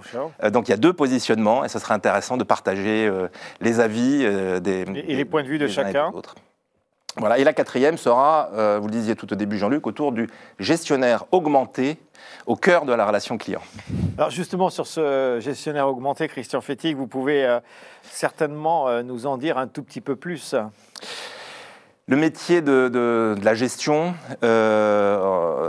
d'assurance et épargne de retraite, mais cela vaut aussi globalement, pour l'ensemble des métiers liés au risque de la gestion d'assurance, exactement. Comme pour les autres branches, il a considérablement évolué ces dernières années. il y a une bonne quinzaine d'années, c'est d'abord la robotisation, l'arrivée de la digitalisation, qui a fait évoluer les métiers de gestionnaire pour le réorienter vers des tâches à beaucoup plus forte valeur ajoutée. Ensuite, c'est l'évolution des usages des clients qui a fait évoluer le métier en exigeant de plus en plus, beaucoup plus de simplicité dans les processus métiers, beaucoup plus d'immédiateté aussi. Donc ça aussi, ça génère. Sous la pression du client. Hein. Exactement. Ça génère toujours une adaptation des compétences ou des méthodes mises en place pour répondre aux clients. Et puis désormais, c'est l'IA, c'est l'intelligence artificielle qui est en train de révolutionner le métier. Celle-ci, elle a déjà commencé, mais elle doit être anticipée parce que je pense qu'on n'en mesure pas encore toutes les conséquences, que ce soit en termes de savoir-faire ou de savoir-être de la part du gestionnaire. Donc le gestionnaire augmenté, c'est celui qui sera demain au cœur de la relation client, où s'imbriqueront technicité métier, technologie IA et humain. On a hâte d'être au 3 juin, c'est ça? 5 juin. 5 juin, aux rencontres de la gestion. En synthèse, pour terminer, Christian Fedig, vos principales orientations 2025? On va encore, chez PAC Solutions, conforter notre positionnement de leader en solutions épargne retraite en 2025. Et comme je vous le disais, 12 des 15 plus gros acteurs du marché de l'épargne de retraite sont aujourd'hui nos clients. Et ça nous donne des ailes pour nous pousser vers de nouveaux développements sur notre cœur de métier. Mais pas seulement sur notre cœur de métier. On se lance en début d'année 3 offres en adhérence avec notre cœur de métier, mais qui permettent aussi de mettre en avant, mettre en lumière notre expertise. La première s'appelle Client Plus. Client Plus, c'est une offre de remédiation de portefeuilles en renov, de façon privilégiée des portefeuilles non intermédiaires, où nous les mettons en conformité avec la loi Industrie Verte. Vous nous confiez les clés du portefeuille et on vous le rend conforme à la réglementation. Le second s'appelle Conformia, c'est une assistance pour les responsables conformité, pour les auditeurs. Vous définissez une norme ou une réglementation, par exemple la norme 27001 ou en termes de réglementation DORA, vous les traduisez en exigences dans un outil, vous faites manger par l'outil l'ensemble de votre documentation et un outil d'IA va vous dire si la règle se situe bien dans la réglementation, si elle n'y est pas, et est capable de vous fournir un rapport qui reste supervisé par l'auditeur, bien entendu. Et puis, troisièmement, nous sommes aussi de plus en plus sollicités pour conduire des opérations autour du KYC. On en parlait tout à l'heure, que ce soit sur des portefeuilles en gestion épargne classique, mais aussi même pour des personnes morales, pour des sociétés immobilières, par exemple. On est en train de nous organiser en ce sens. Et puis un dernier rendez-vous. Et avant de clôturer, Jean-Luc, merci beaucoup. Je me permets de rappeler que, fort du succès des années précédentes, les rencontres de la gestion auront lieu le 5 juin prochain à Paris pour partager les orientations du métier de la gestion avec la profession. Merci Christian Fedig. Merci Jean-Luc. Je vais les applaudir. Créateur de contenu devenu acteur du monde de l'assurance, notre prochain invité a su tracer un parcours très original entre pédagogie, transparence et nouvelles approches. Il bouscule les codes du secteur. Comment l'influence et l'assurance peuvent-elles se rencontrer? C'est ce qu'on va voir avec vous, Axel Paris. Merci, bonsoir à tous. Bonsoir Axel. Bonsoir, bonsoir. Merci de votre présence. Donc, comme le disait Isabelle Moreau, vous êtes créateur de contenu au départ sur les réseaux sociaux, toujours encore aujourd'hui. Vous êtes devenu un influenceur du secteur, vous allez nous raconter ça. Et puis par hasard, vous êtes rentré dans le monde de la finance, de l'assurance. Commencez à nous raconter un petit peu. Alors oui, un parcours un peu au hasard dans l'assurance. Alors moi de formation, je ne suis pas du tout dans le domaine de la finance. J'ai fait un bac plus 5 développeur informatique, donc vraiment rien à voir. Et en parallèle de mes études, en fait, j'ai lancé ma chaîne YouTube où au début je faisais des jeux vidéo, j'ai commencé aussi à faire des effets spéciaux, j'ai fait pas mal de choses. Je me fais livreur Uber Eats, enfin bref, pas mal d'activités à côté de mes études. Et en fait, donc sur cette chaîne YouTube, j'ai commencé à faire un peu de formation en ligne, etc. Et en fait, naturellement, je suis venu à parler un peu d'entrepreneuriat, parler du statut de la micro-entreprise, parler de fiscalité. Et en fait, c'est venu vers la finance, donc l'investissement, la bourse, l'immobilier. Et un peu mon prisme, moi, c'est beaucoup la transparence, donc expliquer ce que je fais dans mes activités. Et en fait, par pur hasard, j'ai rencontré, donc c'était l'été 2023, un courtier d'assurance qui m'avait expliqué en fait ce qu'était que son métier, parce que moi je connaissais pas en fait ce qu'était que le courtage, et ni pas vraiment l'assurance aussi. Et en fait, il m'a expliqué, il y a plein de choses qui faisaient vraiment, sens avec ma stratégie, on va dire personnelle, et aussi ce que je voulais faire, ce que je voulais proposer aux gens que j'accompagne sur YouTube, etc. Et donc, par exemple, juste sur la partie, stratégie, moi j'ai une vision qui est très long-termiste. Donc, par exemple, sur YouTube, je fais beaucoup d'affiliations, de partenariats, et donc je vais beaucoup rechercher le récurrent. Et en fait, quand je l'ai rencontré, il m'a beaucoup parlé du récurrent des assureurs. Le fameux récurrent. On va en parler, Axel. Donc, vous partagez sur une chaîne qui s'appelle Finance en clair, c'est ça? Ouais, c'est ça. Finance en clair sur YouTube. Donc, sur les réseaux sociaux, votre vision de l'investissement, de la gestion, des finances personnelles. Vous l'avez dit vous-même, aperçu le potentiel du secteur de l'assurance avec la relation client, puis le mot que vous avez cité tout à l'heure, récurrence, qui vous a un petit peu attiré. Vous êtes courtier AMF, Orias, etc. Donc on n'est pas dans l'illégalité entre guillemets de l'influence. C'est bon de le savoir. Vous vendez de l'assurance emprunteur, prévoyance, bientôt de la retraite, mais vous n'êtes pas comme les autres courtiers, j'entends. Vous alliez la puissance virale de YouTube. Vous avez un rôle de pédagogue. Je vous conseille d'aller voir les vidéos d'Axel. Vous vulgarisez la compréhension des risques que vous proposez. Et vos abonnés trouvent ça très chouette. Vous avez plus de 100 000 abonnés, c'est ça, Quasiment, ouais, 80 000. Quasiment, 80 000, mais vous allez y arriver avec cette interview. Votre modalité, c'est d'être simple, naturel. Vous ne survendez pas vos produits. Vous ne faites pas de script quand vous créez vos chaînes, vos vidéos. Vous êtes en somme transparent et authentique. C'est ça la recette gagnante. Exactement, c'est vraiment beaucoup sur la transparence. Donc moi j'ai envie de faire des vidéos qui va parler par exemple de projets immobiliers. Donc je vais parler des chiffres, prix d'achat, prix de vente, frais, tout ce que beaucoup de vendeurs de rêves malheureusement sur YouTube font et en fait ne dévoilent pas. Donc ils vont dire voilà, j'ai fait un projet à tant de rentabilité et en réalité on voit aucun chiffre. Donc moi ce que j'aime faire, c'est mettre à disposition des documents anonymisés mais avec des vrais documents. Donc ça c'était sur l'aspect on va dire investissement. Et mon projet pour 2025 et les années à venir, ça va être de faire la même chose sur la partie assurance, parce qu'aujourd'hui très peu de youtubeurs, même je dirais quasiment aucun youtubeur, en tout cas de formation youtubeur fait, donc personne ne parle d'assurance. Il y a quelques youtubeurs qui commencent à parler un peu d'investissement, devenir CGP, donc ça commence à arriver, mais en assurance on a quasiment personne. Et donc l'idée c'était de faire ça, de pouvoir vulgariser donc ce que c'est qu'une RC Pro, notamment et aussi surtout l'assurance emprunteur. Donc c'est un peu le secteur que j'ai essayé de cibler. Alors j'ai compris qu'il y avait aussi pas mal de gestion aussi à faire un petit peu. Oui, accessoirement, il y a de la gestion. Mais en fait, quand on a échangé préalablement, Axel, vous dites YouTube, c'est une vraie machine d'acquisition. En fait, trop souvent, alors ça c'est mon commentaire à moi, trop souvent sous-estimé peut-être par les réseaux de proximité. Vous focussez sur la souscription, c'est ce que vous m'avez dit, et vous n'aimez pas pousser à la vente, vous respectez complètement dans vos vidéos, bien sûr, le choix de la personne qui vous regarde de souscrire ou pas à vos produits. Exactement. Alors moi, ma vision, c'est surtout de donner beaucoup d'informations et de pédagogie à la personne pour qu'elle puisse souscrire en pleine conscience et surtout de manière indépendante. On y revient. Voilà, exactement. C'est ça. Et de manière consciente. Donc moi, le format que je vais essayer de faire, ça va être des vidéos assez longues, pédagogues sur un sujet complet, que la personne elle soit informée.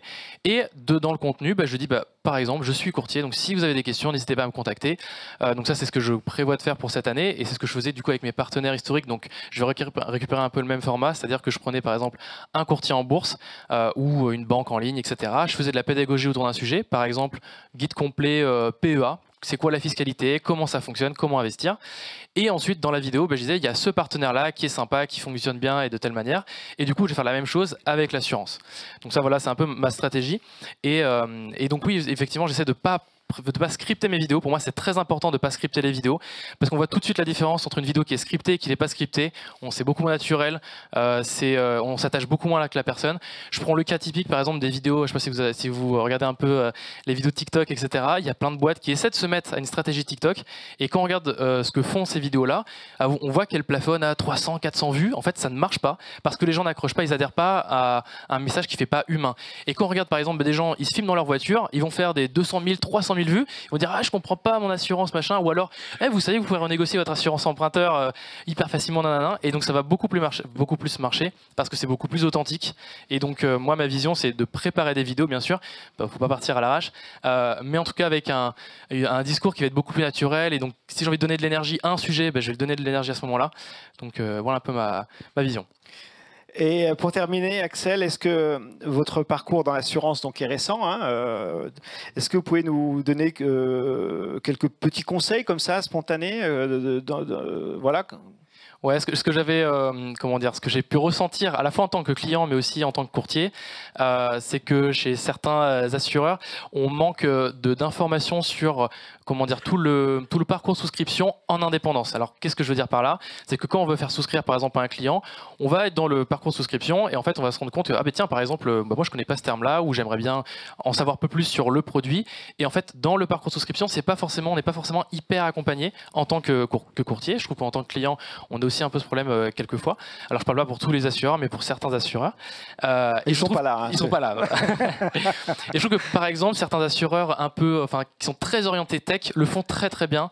Je prends le cas par exemple, alors c'est un exemple parce que j'ai eu le cas récemment, c'est Horus. Je trouve que par exemple pour les RC Pro, c'est hyper accompagné, et surtout un élément qui est très différenciant, je trouve, qui les différencie de mon expérience, c'est qu'ils vont donner beaucoup d'exemples. Donc ils vont dire par exemple, si ce client a tel problème, on lui vole son matériel dans sa voiture, voilà, est-ce qu'il est couvert, il n'est pas couvert. Et donc c'est des cas concrets, je pense, qui est en digital, en digital, tout en digital, en indépendance. Donc on n'a pas besoin d'appeler quelqu'un pour avoir cette information, c'est dans le flux de souscription. Donc je trouve que c'est vraiment génial. Et donc voilà, mon autre conseil aussi, ce serait de pas trop scripter les vidéos. Donc faire intervenir des experts avec des termes simples et éducatifs. Donc par exemple le cas d'Horus, c'est le fait que ce soit hyper simple, et surtout dans les documentations, on a des petits emojis, on a des belles couleurs. Je pense aussi à Alan, qui fait ça très très bien, qui accompagne assez bien les clients sur la documentation. Et pour moi, je pense que la documentation est hyper importante, donc avec des formats texte et aussi vidéo, je pense que c'est aussi important. Merci Axel, on vous félicite et on vous remercie de votre témoignage. Merci. Et on va continuer avec une vidéo, un témoignage qui a été enregistré. C'était le 4. Merci d'être venu, ça fait plaisir. Excusez-moi, je suis un peu en retard. Merci pour l'entretien. Vous êtes venus nombreux, je ne pensais pas que vous seriez aussi nombreux. C'est cool, ça fait plaisir que vous soyez tous là. Trop bien, trop bien. Comme vous êtes beaucoup, j'ai mis des CV au niveau des vestiaires. Donc voilà, si ce que je vous dis m'intéresse, vous intéresse, appelez-moi. Pas tous en même temps, parce que sinon ça va être compliqué. Imagine, allô, ouais, j'ai un double appel, j'ai un triple appel, c'est un peu beaucoup. Parce que vous êtes quand même 1, 2, 3, 4, 5, 6, 7, 8, 9, 10. Je ne vais pas tout faire tout le monde. Je vais pas faire tout le monde. Vous êtes beaucoup trop. Trop bien, trop bien. Écoutez, moi c'est Victor, enchanté. Je suis cuisinier. Je suis cuisinier. En fait, je suis en fac de psycho. Mais moi, j'adore la cuisine. J'adore la cuisine, c'est vraiment mon truc. Mais en ce moment, ça va pas fort, quoi. Comme on dit chez vous, je suis dans le rouge. Non, vous n'êtes pas banquier, n'importe quoi. Non, vous êtes beaucoup plus sympa que mon banquier. C'est ça que je voulais dire en fait. Voilà. J'ai lu dans votre mail que ça recrutait un petit peu et que ça payait bien surtout. Donc si vous cherchez des jeunes un peu dynamiques, etc., n'hésitez pas. Je sais que vous, c'est quand même plutôt quinca, quadra, octogénaire. Moi après, je suis hyper à l'aise avec les personnes âgées, quoi. Donc voilà. Monsieur, par exemple, si vous avez des questions, je suis là. Voilà. Je peux faire ça. Merci, Marc. C'est pas le coup, quoi. Voilà. Voilà. Après, je devais vous dire autre chose. Moi, je suis pas très bon en tout ce qui est juridique, tout ce qui est termes juridiques. Je suis franc avec vous. Hein, voilà. Si j'arrive en retard, je vous le dis. Quoi. Je suis en retard, je dormais. Voilà, c'est juste ça. C'est juste ça. Après, j'ai eu beaucoup de galères dans ma vie, d'aléas de la vie. Par exemple, en un an, là, je me suis fait une cheville. Ma cousine, elle a eu un dégât des os. Ma sœur a planté son kangou. Tiens, d'ailleurs, petite parenthèse sur le kangou. Sur l'autoroute, quand on vous appelle la musique classique, c'est plus possible. Pardon, mais les Vivaldi, les Mozart et les Maupassant 2025, non quoi. Non, c'est plus possible. Si on parle un petit peu juste de télétravail, moi je trouve ça cool. C'est trop bien le télétravail. Parce qu'en fait, moins je vois les gens, mieux je me porte. Parce qu'il y a des collègues qui disaient que j'étais pas un collègue très facile à vivre, que je fais des blagues un peu lourdes et tout. J'ai l'impression que je suis pas le seul. C'est cool. Puis en fait, télétravail, moi ça me permet de faire ma popote. Je cuisine et tout à côté, et puis je travaille quand je veux, donc ça c'est cool. Enfin voilà, si vous voulez, vous prenez mes CV, vous m'appelez. Alors pas maintenant parce que moi je pars en vacances pendant un mois là, et je reviens dans un mois parce que dans un mois c'est la fin de mon chômage. Donc, donc voilà. Si vous ok voulez, Victor, merci. Voilà, catastrophe, qu'est-ce qu'on fait là mauvais démarrage. Bonsoir, wouh c'est mon entretien. Salut, bonsoir. Ça va pas du tout. C'est mes colocs. Je pensais pas qu'elle devait venir en fait, mais... Écoute, Victor, c'est pas du tout comme ça qu'on passe à un entretien d'embauche en fait. Non mais je comprends pourquoi tu rates tous tes entretiens. Mais n'importe quoi, je suis sûr qu'ils sont super intéressés. Hein, madame, mon profil, assureur, non? Voilà. Ouais, madame, vous êtes très gentille, mais bon, parler de chômage, de vacances direct, je crois que ça les emballe pas trop, non? Non, Victor, l'assurance, tu en parles depuis 2 ans avec Bébou? Ouais. Oui, Bébou. C'est mon amoureux, voilà, il est agent général junior. Donc on est un peu fan de vous, en fait. Voilà. T'écoutes pas du tout quand je te parle, en fait. Bah si. Non, et puis pas très cool de parler de mon kangou devant tout le monde. Hein. Bah écoutez, si vous savez tant que ça comment on fait, trouvez-moi du travail en fait. Eh bah dis-lui, parle-lui. Ok. Déjà Victor, premièrement, t'as 26 ans. Ça c'est super pour l'assurance. Engagement RSE, vie associative, nouvelles offres adaptées aux pratiques de jeunes, sport et loisirs. En fait, juste, il n'y a rien de plus parfait qu'être jeune dans l'assurance. Ok. Et puis, deuxième point, enfin avant ça, tu changeras de polaire si tu veux passer des entretiens. Deuxième point, c'est une personne absolument dévouée qui a le cœur sur la main. Il s'occupe de personnes âgées, il l'a dit tout à l'heure. Mi-âgé, voilà, il s'occupe aussi des 7 à 77 ans, il peut garder vos enfants si vous voulez, il garde notre nièce de temps en temps, hein. Et puis comme il vous l'a dit tout à l'heure, il fait la cuisine pour tout le monde, notamment une super quiche feta épinard, elle est très bonne, très bonne. C'est pas une quiche en fait, c'est une tourte, c'est une sorte de tourte, c'est une spanna copita, c'est une spécialité grecque. C'est super bon. Ouais, il y a monsieur qui connaît. Moi, en fait, j'ai fait un stage en 2015. J'ai appris à le faire avec des moines orthodoxes. Ah oui, c'était ce stage en Grèce. Voilà, exactement. Bon, en fait, c'était pas du tout le sujet. Non, c'est vrai. Surtout, il a fait une fac de psycho, donc la relation client, vous pouvez y aller les yeux fermés. Ouais, puis troisièmement, parler de l'assurance comme tu l'as fait, moyen quoi. Ah. Bah, tu vois le siège vide là-bas? Ouais. C'est une dame qui est partie pleurer aux toilettes. Non, l'assurance, c'est pas rester devant son ordi toute la journée. En fait, c'est pas ça. C'est accompagner les personnes assurées, connaître son territoire et son milieu mieux que soi-même. C'est être présent et compréhensif. Bah oui, voilà, c'est exactement ce que je cherche en fait, c'est ça. C'est juste que moi, j'ai du mal à m'exprimer. Et attends, on est d'accord, c'est bien payé? Écoute, ça dépend, mais tu vois le monsieur là-bas, la chemise blanche? Ah ouais? Lui, il paye très bien ses salariés. C'est vrai? Bah non. Non, ça tu verras à ton entretien d'embauche s'il y a quelqu'un d'assez fou pour prendre ton CV, tu vois, mais... On verra ça après, monsieur. Okay. Après, c'est vrai que ça reste très attrayant. C'est vrai? Bah ouais. Bon trop bien, tip top. Vous savez quoi? On va se mettre à l'accueil comme ça, au vestiaire comme ça, pour distribuer les CV et ça va super vite. On fait ça? Super, j'enlèverai la polaire. Ouais. Et toi tu t'enlèveras ton jean. Ok, moi je passe par là alors. Bravo.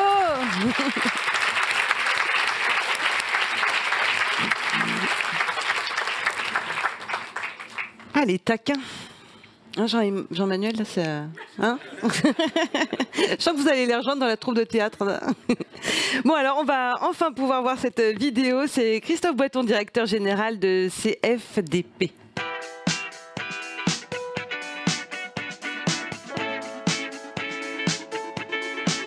Bonjour Christophe Boiton. Bonjour Jean-Luc. Merci de votre présence. Christophe, vous êtes directeur général. Un plaisir.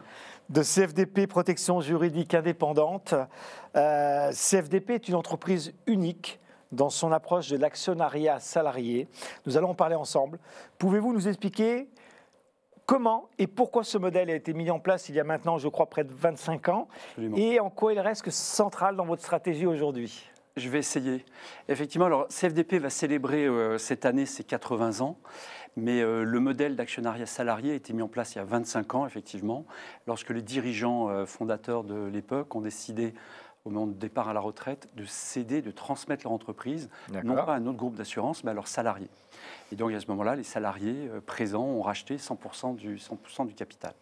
Donc c'est un acte pour nous important, fondateur, il y a 25 ans, fondateur de la culture de l'entreprise, qui est toujours présente aujourd'hui, une culture entrepreneuriale, fondée autour de l'actionnariat salarié, et qui porte pour nous des valeurs importantes que l'on retrouve dans cette culture entrepreneuriale, ces valeurs étant la responsabilité, l'autonomie, l'engagement et le respect.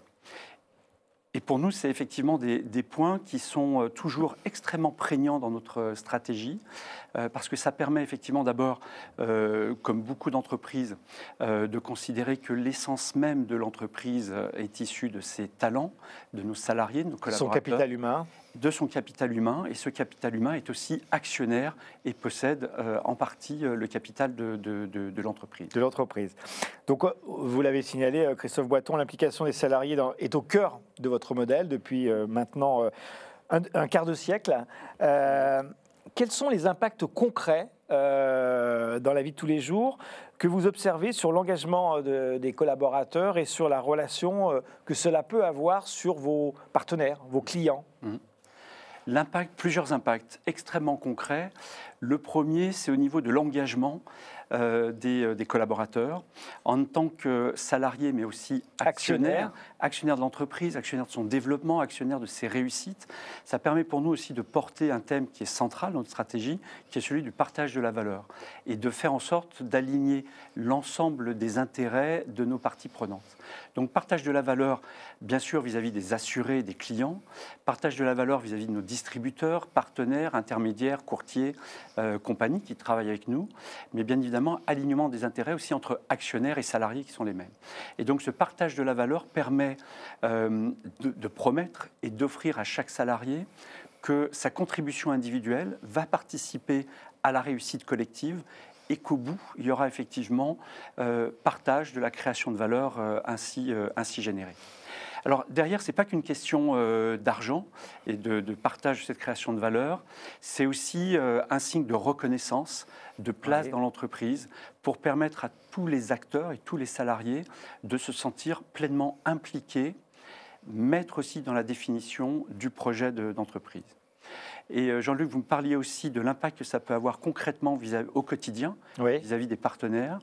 J'allais dire quelque part ce supplément d'âme, on pourra peut-être y revenir, dans cet engagement, dans cette fidélisation des acteurs, mais dans cette capacité aussi à porter responsabilité et autonomie dans les décisions du quotidien. Tout ça, les partenaires qui choisissent de travailler avec CFDP le ressentent, le vivent. Et nous disent, bien évidemment, il y a plein de choses, il y a plein de critères qui nous amènent à travailler vers CFDP, mais ce supplément d'âme est un petit quelque chose en plus qui nous fait choisir CFDP comme partenaire de la protection juridique.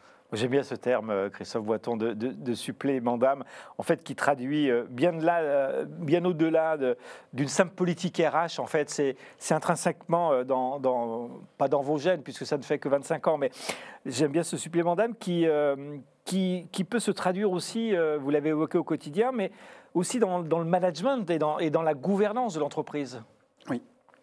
Oui, on aime bien ce supplément d'âme, même si ça fait que 25 ans, c'est vraiment très fortement ancré dans notre ADN, dans nos convictions au quotidien. Et ça se traduit au niveau managérial, organisationnel et au niveau de la gouvernance par des choses extrêmement concrètes. Je parlais des valeurs tout à l'heure, des valeurs fondatrices, autonomie, responsabilité, engagement. Très clairement, ça se retrouve dans le management des équipes au quotidien. D'abord parce qu'on a fait des choix stratégiques forts, par exemple de recruter des talents qui sont très très majoritairement au minimum Bac+5, Bac+6, Bac+7 dans l'ensemble de nos métiers, donc des gens extrêmement qualifiés. De leur proposer aussi d'entrer dans une entreprise où les lignes hiérarchiques sont extrêmement réduites. Il y a 2 niveaux entre direction générale et terrain, donc très très réduit, et puis de faire le choix d'une organisation qui soit en proximité relationnelle et proximité géographique avec les 29 agences que l'on a aujourd'hui en France à dimension humaine.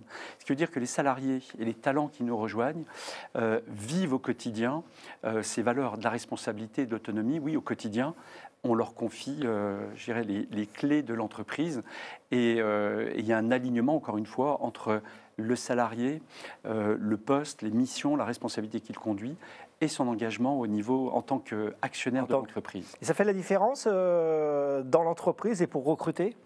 Oui, ça fait la différence puisque dès l'entretien d'embauche, que l'on s'adresse d'ailleurs à de jeunes recrues, c'est-à-dire qui sortent de formation juridique supérieure, ou que l'on s'adresse à des talents plus confirmés, dans des postes plus confirmés, on évoque immédiatement cette possibilité de devenir, dès 6 mois d'ancienneté, actionnaires de l'entreprise. Ce qui fait qu'aujourd'hui, on a 100% des salariés qui sont actionnaires au travers de leur épargne salariale et plus de 60% des salariés qui sont actionnaires en direct. Donc ça montre aussi une confiance, ça montre un attrait, on le mesure au moment du recrutement.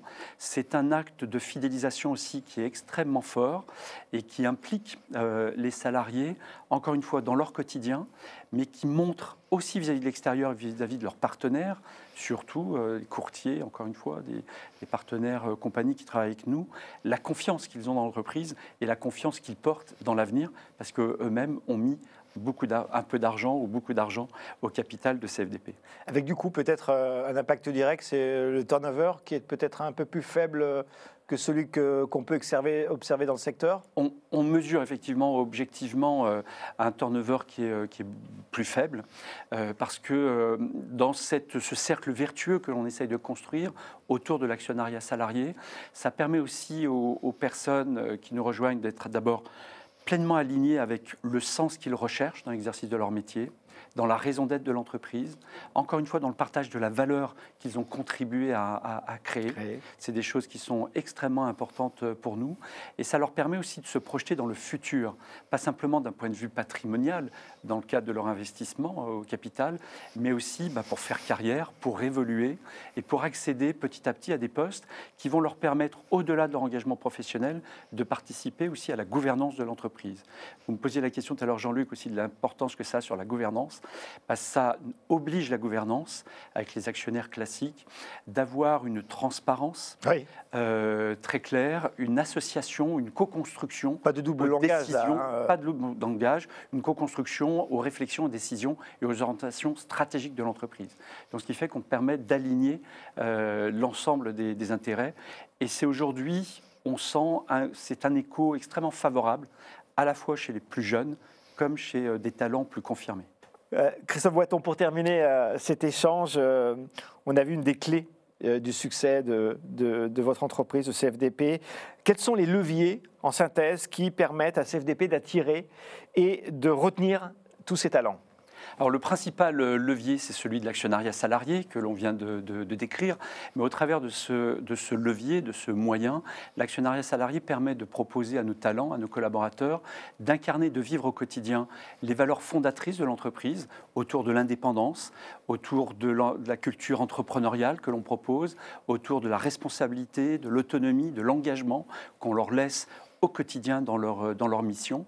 Et puis ça se traduit aussi très concrètement par ce qui est un élément essentiel de nos stratégies, qui est le partage de la valeur et de permettre effectivement aux salariés, qui sont salariés et actionnaires de l'entreprise, de participer concrètement à la distribution et au partage de cette valeur et de récupérer les fruits des succès qu'ils ont obtenus pour l'entreprise.